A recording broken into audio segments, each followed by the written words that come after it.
Hi listeners, welcome to a new episode of Peking Hotel. I'm your host Leo. This week, I'm sharing my conversation with Fox Butterfield at his house in Portland. Fox is an American journalist who opened the first New York Times bureau in China. He was trained as a historian of China by John Fairbank at Harvard and reported in Hong Kong, Tokyo, and Vietnam for many of his early years. He won a Pulitzer Prize as part of the NYT team behind the Pentagon Papers, which exposed government documents on how the Johnson administration misled American public and the Congress to launch the Vietnam War. And in this episode, we talked about Fox's early years as a student of China and a young reporter navigating the Vietnam War and the Cold War environment. I hope you enjoyed the conversation.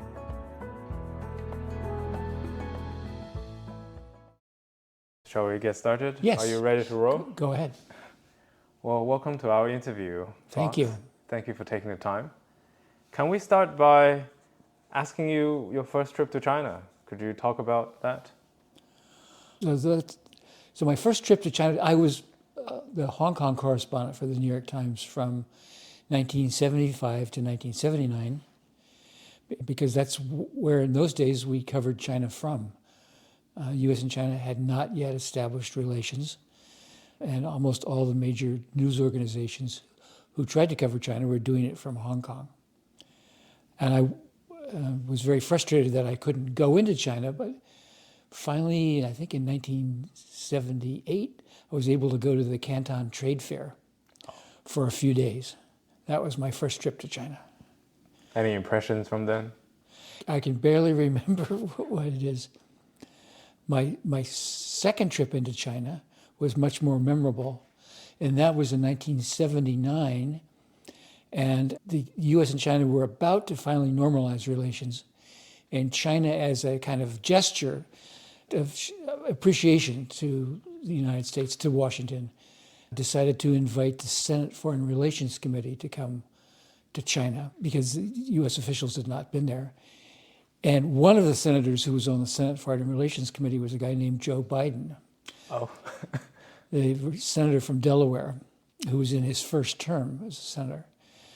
And the Senate Foreign Relations Committee invited me to come along as the New York Times correspondent with them.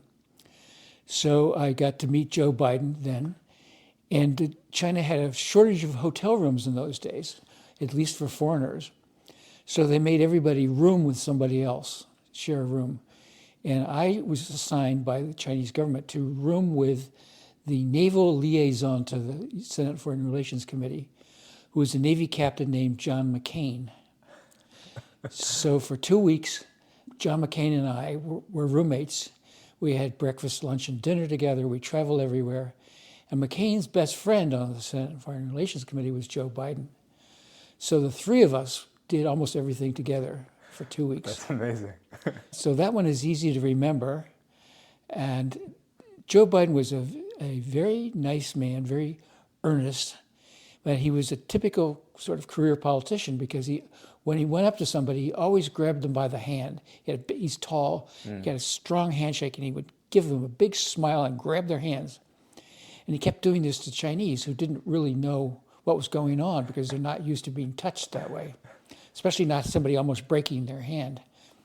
So I finally said to him, "Senator," and he said, "No, call me Joe." I said, "Okay, Joe, please don't grab Chinese by the hand. It's kind of rude and offensive to them, and they don't understand it." He would say, "Well, why not?" And I'd say, "Because that's not their custom." He'd say, "Okay, thank you very much." And then 5 minutes later, he'd do the same thing over and over again. And I kept trying to tell him, "Don't do that." But John McCain and I got to be good friends because I had actually seen him in Hanoi when he was in prison there. I had gotten into Hanoi in 1969 as I was first starting to work for the New York Times. We then called them the North Vietnamese. They allowed me to go into the prison where he was, and I was the first reporter to find out that John McCain was still alive because he'd been shot down over Hanoi in his jet fighter. And he was very badly wounded and not in very good shape physically, but he was alive. So I had seen him then, and we as roommates 10 years later in China. That's amazing. We had a great time. And I would take him out and say, "Let's sneak away from our handlers and I'll see how Chinese really live and what they really say. Well, we just went out and talked to people, and he thought this was a lot of fun. How were McCain and Joe Biden like back then?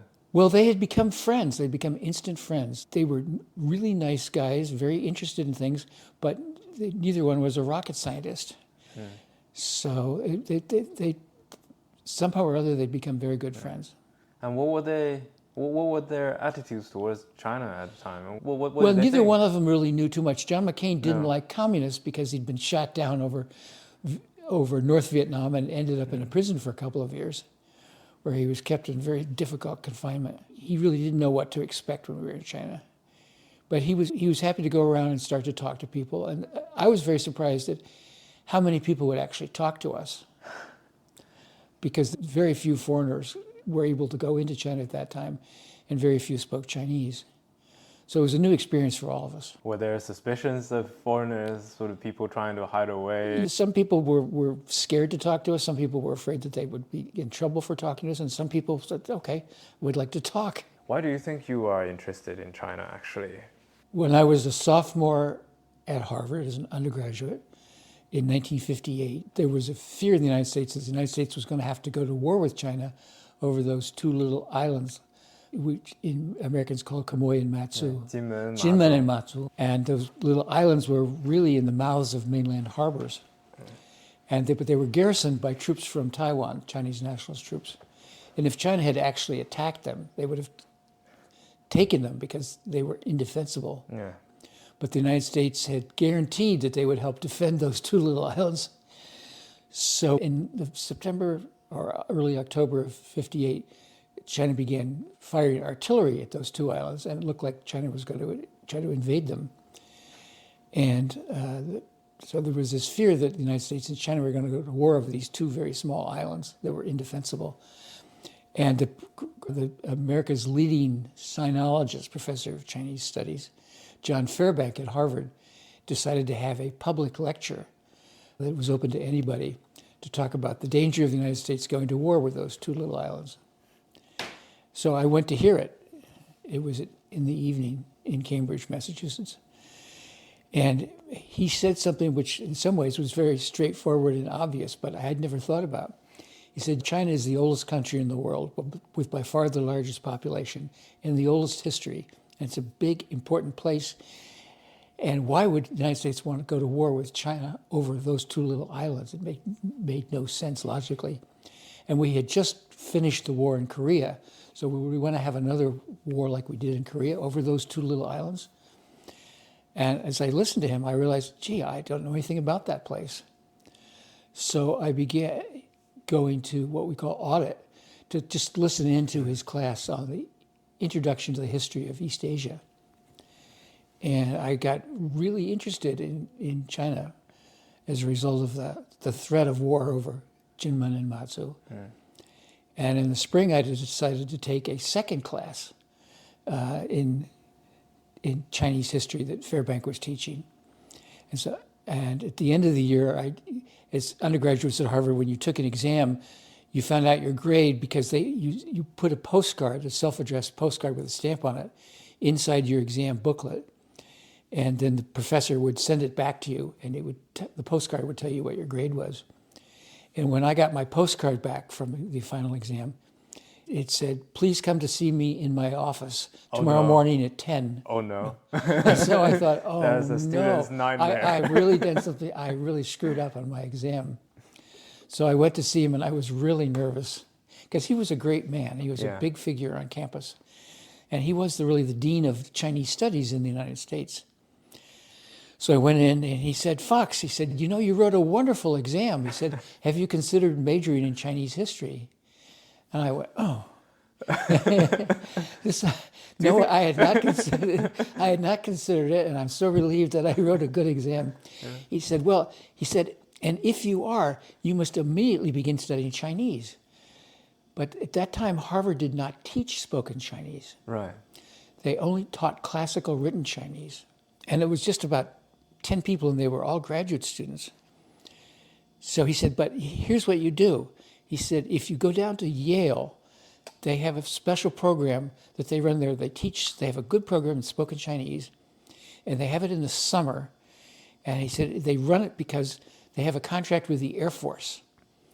And they're teaching Air Force recruits, these 18-year-old kids, how to speak Chinese so they can listen to Chinese Air Force traffic and monitor it. It was a 3-hour drive from Cambridge to New Haven to go to Yale. So I spent the summer at Yale studying Chinese with Air Force recruits. And they were using a text that had been created by Yale.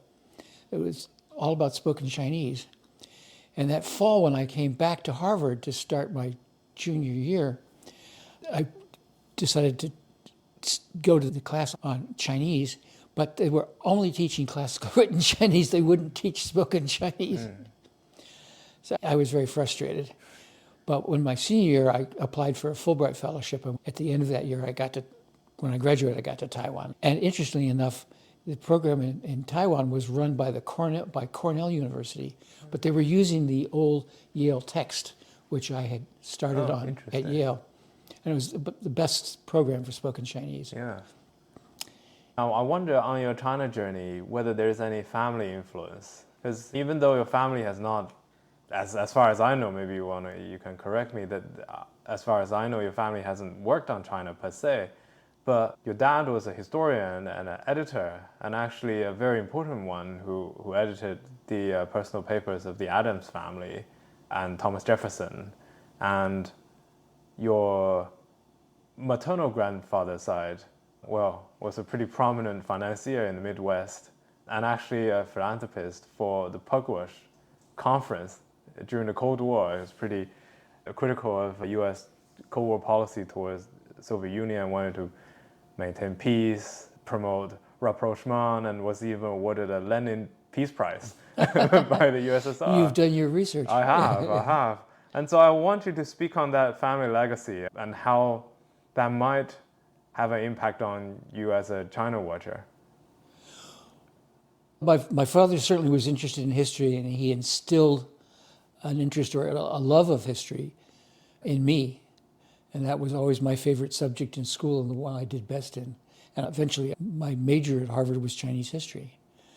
So to that extent, there was a legacy. My father didn't know anything about China. He never went there. He was in ill health his later years, so he didn't travel very much. I got my mother to come to Taiwan. All right. And she visited me, stayed with me for 10 days in Taiwan. Because after my first year there, I went back from 1967 to 1969. So my grandfather, whose name was Cyrus Eaton, my grandfather was a high-achieving man. He'd grown up in a poor fishing village in Nova Scotia. He would be the Chinese notion of a real success because his father was a fisherman in a very small village who also had a little store. The store was probably about that big. And my grandfather went to the local public school, which was probably about 10 kids for all grades. And he didn't go beyond elementary school.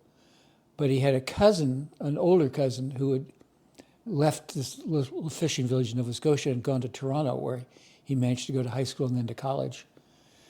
And he helped pay for my grandfather to come and go through the rest of school and graduate from college in Toronto.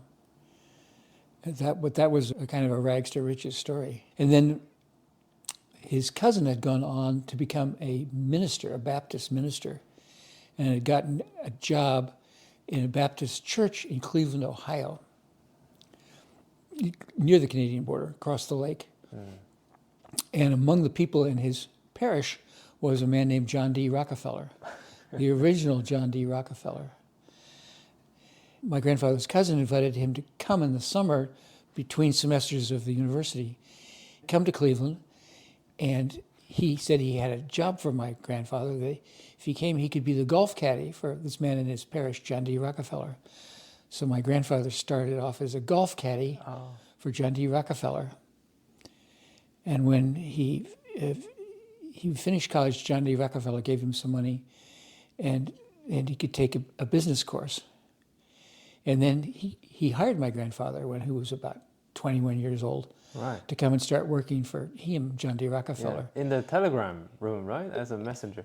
Well, as a messenger, yeah. And then ultimately to start an electric power company in Cleveland. Wow. And so it was a Rockefeller company, but my grandfather soon was clever enough to take it over. Ohio Electric Power. Wow. So he had his own company when he was in his early 20s. Rockefeller was really originally from Cleveland, which very few people realize, because he's associated later on with New York and everything else. And apparently during the Great Depression, the business faltered. Oh, my grandfather he had multiple businesses, and he lost everything in the Great Depression.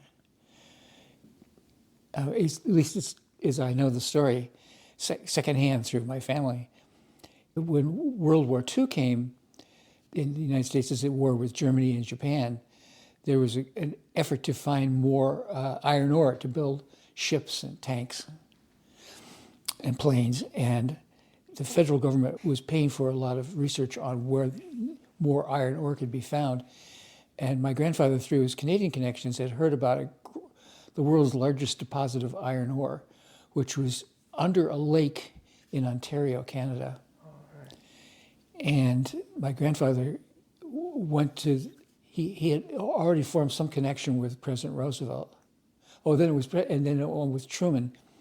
And he said that if you can give me some money and help underwrite this, I can get Canadian permission to drain the lake. And we can get at that iron ore deposit, which became the world's richest iron ore mine. It's called Steep Rock Iron Ore. And that was my grandfather able to get back into business. How did he know Truman? I don't know the whole story, but I know that they ultimately had this very close connection. And when Truman was running for re-election in 1948, because Truman became president when Roosevelt died in office, and Truman was the vice president and became the accidental president. Yeah.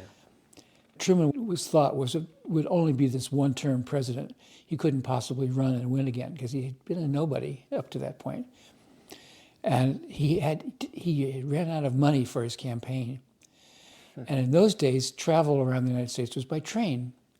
So my grandfather had a railroad, and he had a railroad, right? with Chesapeake in Ohio. Yeah. So he said to Truman, "I'll make you a deal. If you will help me get this clearance to drain the lake in Ontario, I'll give you a train and you can campaign." So Truman campaigned for his 1948 re-election on my grandfather's train. Oh, interesting. You couldn't do that today. No. It wasn't violating any law. It was questionable, I suppose, politically or ethically, but it was perfectly legal. Truman and my grandfather ended up with a very close connection. I was a kid. I was very young. I met Truman once. Oh, very nice. And how did your grandfather make a comeback after that? We just kept making one investment after another, which is what he did, what he was able to do. He started with the iron ore mine, and then another iron ore mine, and then he had somewhat of a similar deal with the coal miners. The head of the coal miners union was a man named John L. Lewis. John L. Lewis had been a coal miner himself to start with, and become head of the United Mine Workers Union, which was that time when it was in West Virginia and Kentucky. They wanted to get everybody into the mine union, and the mines were trying to stop them. And there was some effort by politicians in Washington, by the Republicans, to stop it. So John L. Lewis went to my grandfather and he said, "I can give you more financing for acquiring more companies if you'll give me the money and let me open the mines to unions." So they made a deal. He underwrote. My grandfather purchased several of the largest coal mines in West Virginia using the coal miners' money. All right. So the coal miners were effectively buying the mines and then they could unionize them. So he did a lot of business that way. My grandfather was a very unusual man. Well, it sounds like it. And he had a real vision about things. And he was trying to do metal trade with the Soviet Union as well. I don't know the details, but when Khrushchev came to power, my grandfather got very interested in trying to work out some kind of arrangement between the United States and Russia with Khrushchev. to stop the Cold War, which is where the pugwash movement came from. Yeah. And he was inviting Russian scientists and American scientists to meet. And they couldn't meet in the United States because it was against American law to do that at the time. But he was able to get them to meet at his old hometown in Nova Scotia called Pugwash. So we had Chinese nuclear physicists and Russian nuclear physicists meeting to discuss nuclear weapons in the little village of Pugwash, which was just a few hundred people in northern Nova Scotia. Wow, that's amazing. And then eventually he got some people from China to come when Chinese could not come to the United States. So this is 1969. And my grandfather invited me to come back from Taiwan, where I was as a graduate student, and come to this conference. And I met several relatively high-ranking people from China. And he had also invited a correspondent from the New York Times who came, and we had several discussions about China. And I had just started working part-time as a stringer for the Washington Post. Stringer being really just a part-time person who sends some stories and hope they get published. So this correspondent from the New York Times asked me if I would like to switch to the New York Times. So yes, so the Pugwash connection did help me in a roundabout way get my job with the New York Times, because I met Harrison Salisbury, who referred me to the New York Times. Well, I know my parents were very surprised when I decided to start working for the New York Times and become a journalist. I thought I was working on my PhD dissertation. Oh, right. Given your family history is so intertwined with the American history and with the great context of the world at the time, did you think of Asia much back then? Really, almost nothing until I mentioned in my sophomore year, beginning 1958. There were no courses offered at high school or college that I would have gone to. Even at Harvard, the Chinese history class was almost all graduate students at that point. When was this? 1958. Yeah.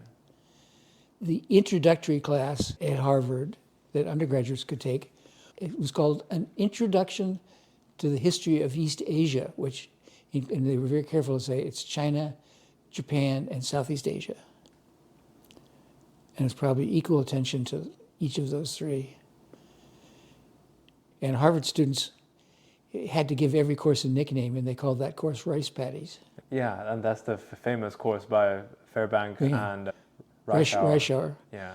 Yes, and so the Reischauer taught, the Fairbank taught some of it, and Reischauer taught some of it, and they had a couple of people talk about Southeast Asia. Southeast Asia got the least of it. And what was it like studying with those two?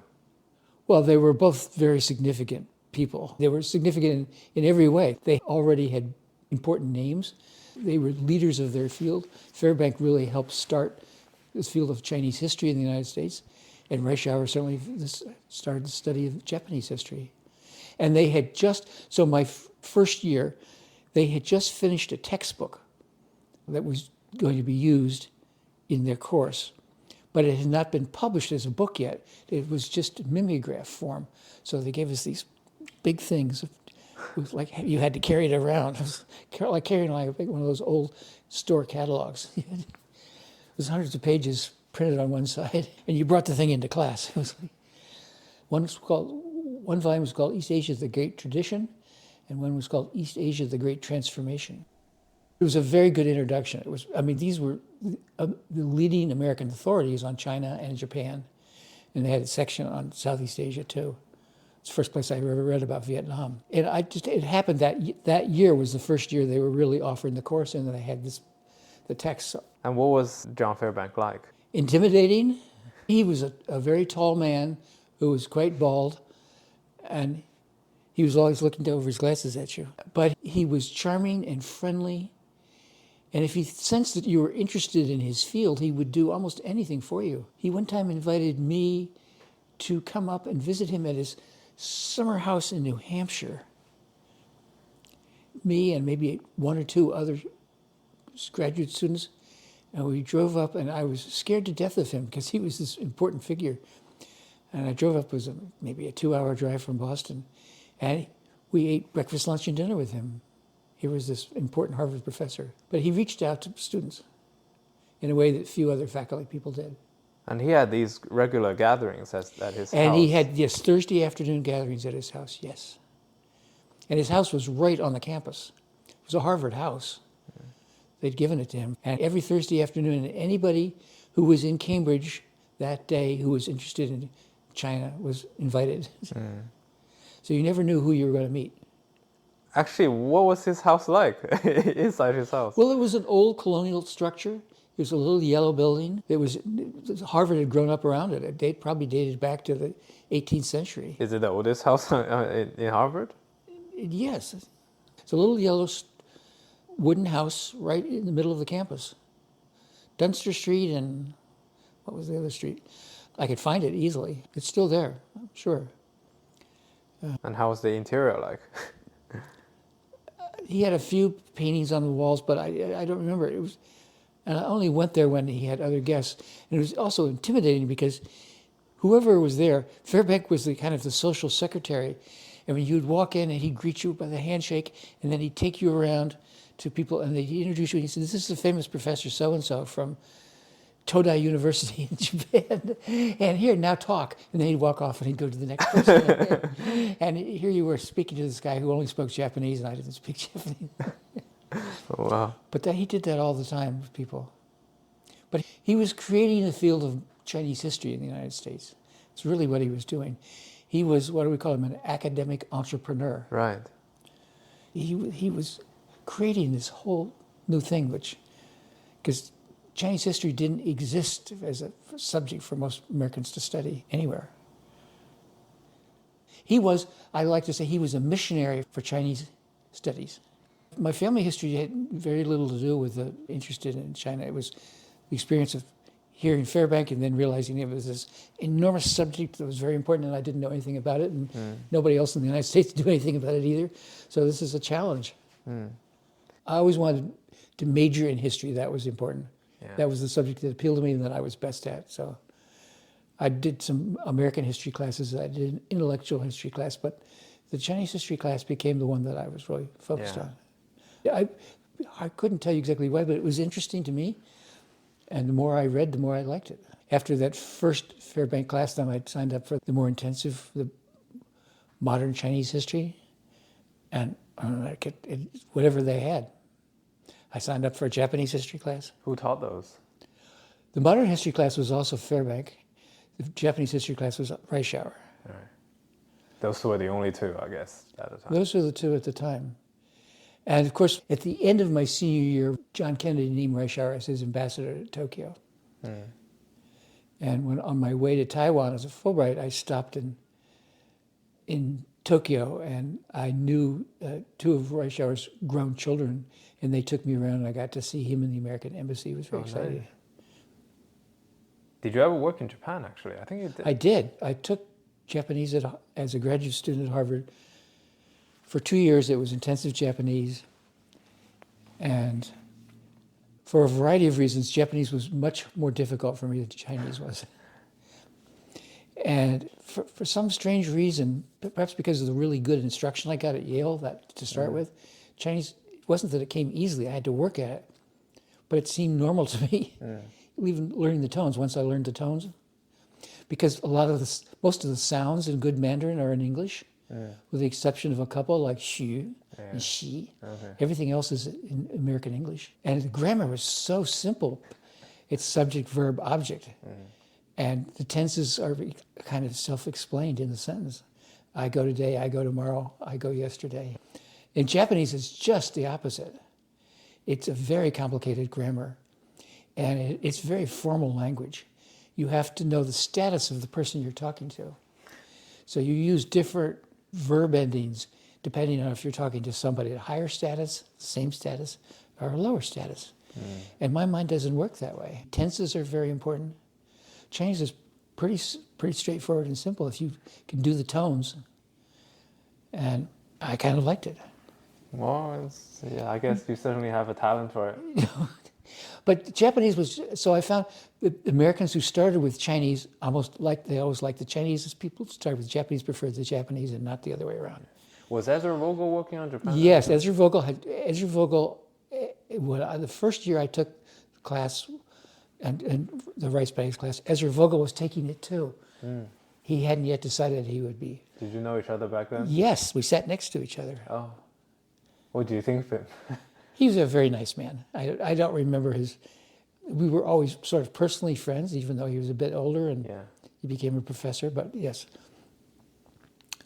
There were several other older people who went on to teach about China, who even though I was an undergraduate, I was sitting in the same classroom with them.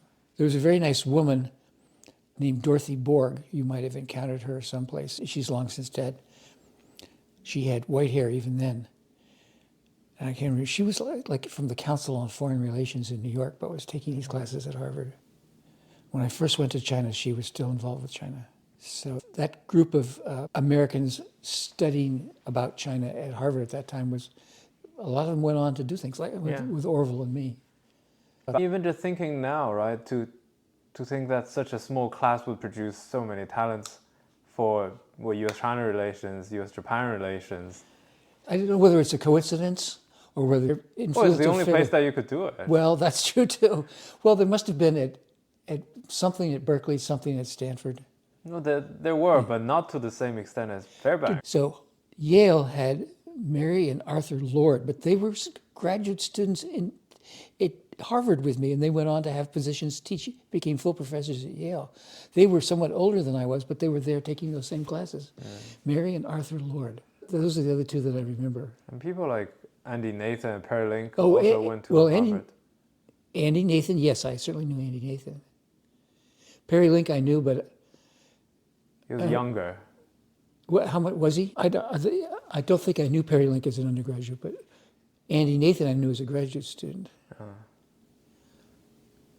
Yeah, many major figures today were at Harvard with you. It must, because that was a place that Fairbank was just a kind of evangelist, an evangelical figure. I mean, people gravitated towards him, and he was preaching this new faith of Chinese studies. And so after Harvard, what did you do? When I graduated, I spent a year in Taiwan. Then I came back to graduate school because Fairbank said to hurry up and get back here to graduate school. And you listened. So I was going to get my PhD at Harvard. For 5 years, I was a graduate student. And I got less and less interested in actually studying Chinese history. I was very serious about it for the first few years. During the 1960s, what happened in the United States? The Vietnam War happened. Of course.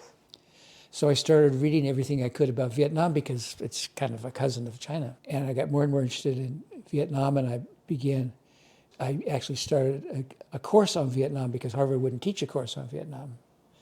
So I put together a course on Vietnam, so undergraduates and graduate students who wanted to learn about Vietnam could learn about Vietnam. And finally, I got a fellowship to go back to Taiwan and work on my dissertation. But when I got to Taiwan, there was even more Vietnam because American GIs were coming to Taiwan on what we call R&R, the rest and recreation. The deal that the U.S. government made with American military who served in Vietnam was that if you were there for a year, you got an automatic R&R. You got a week's paid leave to go anywhere you wanted in Southeast Asia. And a lot of people wanted to go to Taiwan because they were pretty young Chinese girls there. So a lot of GIs would show up in Taiwan. They didn't know what they were doing, but there they were. So I would see them on the street, and I would go up and talk to them. So I would start talking about Vietnam.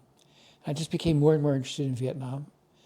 One of my friends said to me, "You're spending so much time reading newspapers about Vietnam, you should become a journalist." It really hadn't occurred to me. And then I met a correspondent from the Washington Post who came through. He was the Hong Kong correspondent for the Post, Stanley Carno, who was a great correspondent those days. And he was the Hong Kong correspondent for the Washington Post, but he'd also been covered Vietnam for quite a while. And he said, "You can be my stringer, part-time person." And he said the way to get stories to the Washington Post was to give them to him. So I would send my story to him, but he'd never do anything with it. So I got kind of discouraged, and that's when I met the Harrison Salisbury, Montreal, and he said, "Well, just send the story to the New York Times." So I thought I was being a traitor to give up on my job with the Washington Post, but it wasn't really a job. It was in my imagination. So when the New York Times started using my stories that I wrote, that was an easy switch. But for a while, I felt really bad that I had deserted the Washington Post. First, I thought I couldn't do that because I was already working for the Washington Post. Of course, the Washington Post had no idea who I wasn't a real correspondent. So the correspondent from the New York Times said, well, just send me one of your stories and we'll see if we can get it in the paper. So the first story I sent him, I got a cable back from the foreign editor of the New York Times, saying they had put my story on the front page of the New York Times, and they gave me a byline. Oh, wow. And my parents at home in Cambridge, Massachusetts, saw it that morning, and they said, what is Fox doing? Because there was his name on the front page of the New York Times. Looked like our son. Yes. So that story was about Chiang Kai-shek's son, Jiang Jingguo, who was putting himself in a position to become Chiang Kai-shek's successor, and how he was going about it. So that was a good news story. And the New York Times then sent me a message and say, well, if you'd like to work for us, we'll be happy to take more stories. So I started sending them stories once or twice a week. And after 4 or 5 months of that, they sent me a message and said, would you like to come back and work for us? Oh, that's very nice. So, yes. What did Washington Post think? Well, they couldn't care less. I was so junior, so non-important. Whoa. They didn't miss me. Well, NYT cared enough. Well, yes, but that was just one of those lucky breaks. Well, that's amazing. So the New York Times the correspondent or editor who made that initial contact with me was Harrison Salisbury, who had won several Pulitzer Prizes, and he must have seen something worthwhile in me, some talent. What's your relationship with your editors over the years? Generally pretty good. Certainly at the beginning they scared me, intimidated me. That's a better word, intimidated me. The person who actually hired me was the foreign editor at the New York Times. His name was James Greenfield. And when I got back to New York, it was really on kind of New Year's Day. He asked me about my training, and I explained what it was. And he said that he wanted me to spend the next couple months just sitting there at what was called the foreign desk and watching how they do things and learn. But they basically had me start at the very beginning. For a while, I could even write stories. I was just like handing them the copy that came up. In those days, you had printers that printed out stories that were coming from the Associated Press or United Press International. And I would just take them around the room and give them to people. So I was really being what in those days was known as a copy boy, which was the lowest form of life, lowest form of journalist. And then after a while, I got promoted to news assistant. And they asked me to write a story, one story a week, and find something that you like. So I was still writing some stories about Asia, and they put them in the newspaper. And at first they wouldn't give me a byline because at that time I wasn't a reporter. And then I got my first assignment. They sent me to Newark, New Jersey. Do you know where Newark is? Yeah. Do you know the history of Newark? Newark was the biggest city in New Jersey, just across the Hudson River from New York. But it had gone through a series of terrible race riots in the late 1960s, in 1967, 68. The arguments in Newark were always about race. And a lot of the city had been destroyed in one of these race riots. So the New York Times sent me to cover Newark. Basically, I was going to be the foreign correspondent in Newark. And I began sending stories back. This was after they hired you, during those 2 years of training? Yes, this is part of my basic training. One day, I was covering one of these stories. There was a meeting in the new mayor of Newark, who was black, the first black mayor of a major American city. First time any black had been elected to the mayor position. And he called a meeting in City Hall to see if he could stop the riots. He was trying to do what he could, and he brought people together. And there were white people and black people and Hispanic people. And within 10 seconds, everybody was having a fist fight with everybody else. There were people knocking each other out. And the police were there, the mayor was there, and he's yelling at them to stop, and they still kept punching each other and hitting each other. People were bringing in big pieces of wood and hitting each other right in City Hall. And I was there. And two very large black men grabbed me. grabbed my arms behind my back. And the nasty term for white people in those days was honky. They said, "What are you doing here, honky?" And then they began punching me in the stomach and hitting me in the head. Whoa. So when I was able to break free, I thought I was going to die right there. When I was able to break free, I got to my office, and we could send a story by telephone across to New York City. And I described what had happened. And they put that story on the front page. This is your second front page New York Times. So the editor of the New York Times was a very intimidating man, A.M. Rosenthal, who'd won several Pulitzer Prizes, a gifted correspondent. He won a Pulitzer Prize in Poland, in Germany. I got this message saying, "Mr. Rosenthal wants to see you in his office immediately." And I thought, oh, geez, I'm getting fired. I just got beaten up in City Hall, and they're going to fire me. So I walk in, and he said, "Fox," he said, "that was a really nice story." He said, "You did a really good job on that story. So we have another assignment for you." He said, "I want you to go over to the New York Hilton Hotel," which was about 10 blocks away. And he said, one of our correspondents, Neil Sheehan, has gotten hold of a secret government history of how he got involved in Vietnam. All right. The Pentagon Papers. And it's boxes and boxes of government documents. I want you to go over. He can't read all that by himself, so I want you to go and read it with him. You know all about Asia. And you didn't know all about the risk. No, I didn't. No, but I knew a lot of the background. I had read as much as I could about Vietnam. And I had actually known Neil Sheehan because while I was a graduate student at Harvard, I had helped get him to come to Harvard and give a talk about Vietnam. So we actually had something of a good relationship. I was at Guangxi again. So I spent the next 2 months in the hotel room with Neil reading these documents, but two was not enough, so they brought in a third correspondent, and then they brought in a fourth correspondent. But you were the first one? I was the first one to be brought in. And I was the junior person on this. I was by far. Did you know the risk you're taking working with the classified? Yes. But I don't think I really knew the risk. But you could be arrested. Right, yes. So I knew it at one level. And I had to tell my parents, I can't tell you anything about what I'm doing. I'm Just sure don't look for me, I can't tell that's you. that well with him. They didn't know. So when we finally started publishing, 7 installments, I got to write 3 of the 7, which was pretty amazing because I was the junior person. And Abe Rosenthal called me back into his office after we finished. And he said, "Fox, you did a nice job on this, so we're sending you somewhere. We're sending you to Vietnam." And he said, "I want you to go immediately."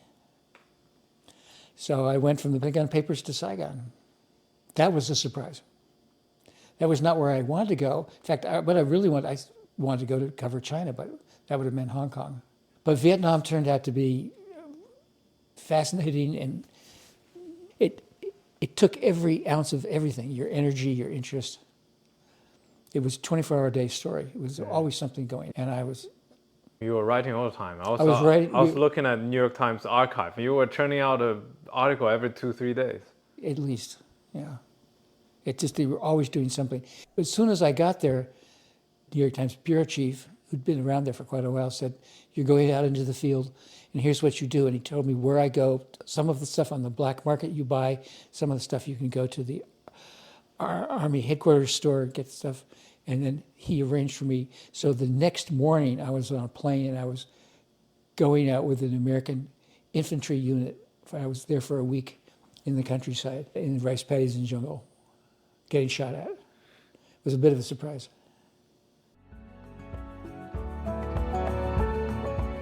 This is the end of our podcast today. I hope you enjoyed the conversation. And if you like what you just heard, do subscribe to our podcast and Substack. I've put the links in the show notes. And we also have an Instagram account, so feel free to check it out.